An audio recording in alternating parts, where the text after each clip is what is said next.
तुमच्याकडे येतो सांगतो, त्या पोलिसांनी त्या आमच्या सरपंचाला अटक करण्यासाठी रोज गाडी गावात जाते आणि ज्यांच्यावर केस झाली तुम्ही मला सांगताय डीवायएसपी चौकशी करताय, डीवायएसपी न विचारल्यानंतर डीवायएसपी म्हणताय आमची चौकशी चालू आहे. मारणारा आरोपी बाहेर होतो आणि जो मार खाल्लाय त्याला पळावून मारावं लागतं. एवढी मस्ती आली पोलिसांना.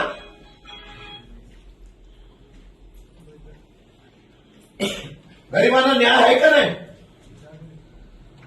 त्यांना या दोघं जण, तुम्हाला मी सांगितलं होतं सीसीटीव्ही फुटेज बघा, 11 जणांवर केस टाकली. 11 जणांवर. तुम्हाला मी विनंती केली होती सीसीटीव्ही फुटेज मध्ये जे कोणी असतील त्याला पकडा. तुम्हाला सीसीटीव्ही फुटेज काढायला भेटलं नाही, आम्ही सांगून सुद्धा, आणि त्या लोकांना जामीन घ्यावा लागतो. कारवाई 23 दिवस झाल्यानंतर सुद्धा होत नाही, त्या लोक बाहेर आली नाही. आणि तुम्हाला विचारतो सांगता, आम्हाला डीवायएसपीकडे ती चौकशी दिलेली आहे. डीवायएसपी आता डीवायएसपी येऊन द्या सगळं. मी इथून किती दिवस झाले तरी हलणार नाही. मी आज ठरवून आलेलो आहे. हाती झालेलं आहे पोलीस स्टेशनचं. रोज येऊन आम्ही वेळ मूर्खासारखे येतो लोकप्रतिनिधी आणि मूर्खासारखं तुम्हाला सांगत बसतो. तुम्हाला जे करायचं तुम्ही करताय. माझ्याकडे व्हिडिओ क्लिप आहे, ऑडिओ क्लिप आहे, ती पण मी पोलीस स्टेशनची आता बाहेर देतो. काय तुमची व्यवसाय आणि तुम्ही काय काय बोलता ते सगळं आता देणार मीडियाला. मी ठेवलं होतं, चला जाऊन दे, नको बोला, आपण कशाला पोलिसांची हे करायचं. पण तुम्हाला सगळं जर व्यवसाय बेकायदेशीर अवैध धंदे चालू ठेवायचे, मग तुमचे फोनवरचे संभाषण माझ्याकडे आहे. त्या संभाषणमध्ये तुम्ही सांगताय तू कोण कोण दारूचा धंदा चालू करतो तुम्हाला सांग, तुला काय काय नाही, तुझा धंदा चालू ठेव का मला माहिती दे. सगळं माझ्याकडे रिपोर्ट आहे. मला या केसबद्दल निर्णय काय देणार तुम्ही सांगा, नाही तर एसपी नाही तर बोलून घ्या. मी अजिबात हलणार नाही. साहेब मला 2 शब्द बोलायचे. बोलून दे ना.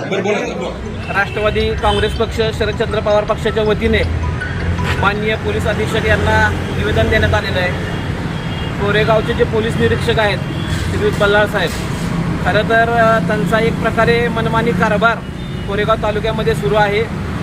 अक्षरशः राष्ट्रवादी काँग्रेस पक्षाचे प्रदेशाध्यक्ष सन्माननीय शशिकांत शिंदे साहेब स्वतः त्या ठिकाणी जर आंदोलनाला बसण्याची जर वेळ येत असेल तर ह्या सातारा जिल्ह्यामध्ये कशा पद्धतीचा कारभार सुरू आहे, त्या कारभाराविरोधात जर वेळीच कारवाई नाही झाली तर येणाऱ्या काळामध्ये माननीय पोलीस अधीक्षक यांच्या दालनासमोर या ठिकाणी तीव्र आंदोलन करण्यात येईल. या प्रसंगी आम्ही हा इशारा देत आहे सातारा शहराच्या वतीने. आणि खरं तर कोरेगावमध्ये ज्या पद्धतीने पक्षपातीपणा सुरू आहे, गुन्हे दाखल करत असताना पक्षपातीपणा केला जातोय.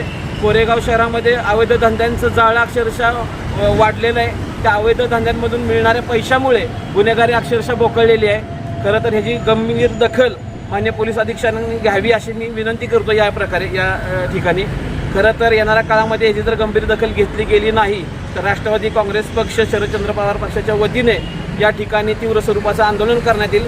एवढंच या प्रसंगी आम्ही सांगतो. शहराच्या वतीने सर्वप्रथम मी त्यांना श्रद्धांजली वाहतो. आपण पाहतोय कोरेगाव मध्ये जो काही पोलिसांचा मनमानी कारभार चाललेला आहे, आसरे गावातील सरपंच आणि उपसरपंच यांच्यावर हल्ला करूनही त्यांच्यावरच गुन्हे दाखल करण्यात आलेले आहेत. असा हा तिथले पोलीस निरीक्षक जे बल्लाळ आहेत त्यांनी कोणतीही ॲक्शन घेतलेली नाही.